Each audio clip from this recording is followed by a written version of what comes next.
আজকে এই ফুলঝুরি পিঠাগুলো আমি বাসাতেই বানিয়েছি। দেখতে যতটা বেশি সুন্দর, খেতেও কিন্তু অনেক বেশি মজার আর অনেক বেশি মচমচে হয়েছে। তো চলেন শুরু করি। আজকে আমার এই পিঠা বানাতে লাগছে 2টা ডিম, 1 কাপ চিনি, 1 কাপ ময়দা, 1 কাপ চালের গুঁড়া আর 1 কাপ দুধ। সবগুলো উপকরণকে আমি নিয়ে নিয়েছি। আর এখন আমি একটা বড় বাটি নিয়ে নিলাম, আর বাটির মধ্যে আমি ডিমটাকে ফাটিয়ে নেব। তো 2টা ডিম আমি এখানে ফাটিয়ে নিলাম। তো 2টা ডিম ফাটিয়ে নেওয়ার পরে এখানে আমি 1 কাপ পরিমাণ চিনি দিয়ে দিলাম। চিনিটা কিন্তু আপনাদের স্বাদ মতো বাড়িয়ে কমিয়ে নিতে পারেন। আর অল্প একটু লবণ দিয়ে দিলাম, জাস্ট চিনিটা ব্যালেন্স করার জন্য। তারপর সবগুলো উপকরণকে একদম ভালো মতো মিশিয়ে নিতে হবে।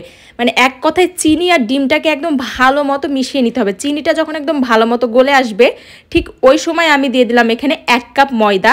ময়দাটাকে আবার একটু ভালো মতো নেড়ে চেড়ে মিশিয়ে নেওয়ার পরে এখানে দিয়ে দিলাম 1 কাপ চালের গুঁড়া। আপনারা ইচ্ছা করলে কিন্তু ময়দা দিয়েও কিন্তু এই পিঠাটা শুধু বানাতে পারেন। তো আমি চালের গুঁড়া আর ময়দা দুটোই দিয়েছি। এখন আমি অল্প অল্প করে দুধ দিয়ে আমি সম্পূর্ণ ব্যাটারটাকে একদম ভালো মতো মিশিয়ে নেব।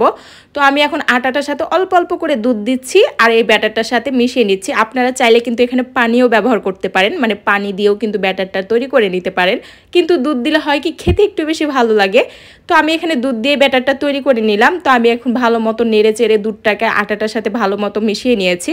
আপনারা দেখলেই বুঝতে পারবেন ব্যাটারটা কিন্তু আমি খুব বেশি একটা পাতলা করিনি, ঠিক এরকমটাই রেখেছি। তারপর এটাকে ঢাকনা দিয়ে ঢেকে কিছুক্ষণের জন্য রেস্টে রাখলাম।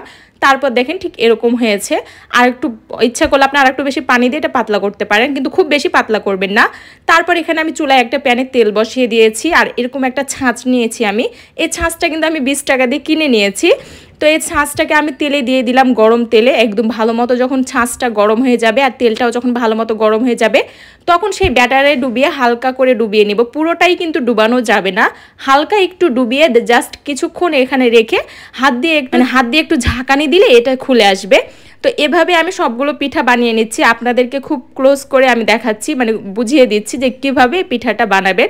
তো আমি ছাঁচটাকে একটু গরম করে নিচ্ছি, তারপর ওই ব্যাটারে ডুবিয়ে আমি এভাবে জাস্ট হাত দিয়ে একটু ঝাঁকালে এটা খুলে আসছে, মানে ছাঁচ থেকে এটা খুলে যাবে। তো এখন দেখেন আমি তেলে কিন্তু ভালো মতো ছাঁচটাকে গরম করে নিয়েছি।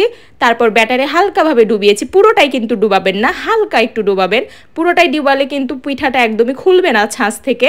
তো হালকা একটু ডুবিয়ে নেওয়ার পরে তেলে কিছুক্ষণ ধরে রেখে তারপর একটু হাত দিয়ে ঝাঁকিয়ে নেবেন। তাহলেই দেখবেন পিঠাটা একদম সুন্দর খুলে যাচ্ছে ছাঁচ থেকে। তারপর বেশি একটা লাল করবেন না, জাস্ট এপিট ওপিট একটু উঠিয়ে নেবেন, কারণ পরবর্তীতে কিন্তু এটা লাল হয়ে যায়। তো দেখেন আমি সবগুলো পিঠা ভেজে নিয়েছি। আর আজকে 2টা ডিম দিয়ে কিন্তু অনেকগুলো পিঠা হয়েছিল। আপনারা ইচ্ছা করলে কিন্তু এই পিঠা একদিন বানিয়ে এটাকে সংরক্ষণ করে রেখে খেতে পারেন। এটা কিন্তু বেশ অনেক দিন রেখে খাওয়া যায়। আর আজকের পিঠাগুলো কিন্তু অনেক বেশি মুচমুচে হয়েছিল। তো আজকের রেসিপিটি কার কার কাছে ভালো লেগেছে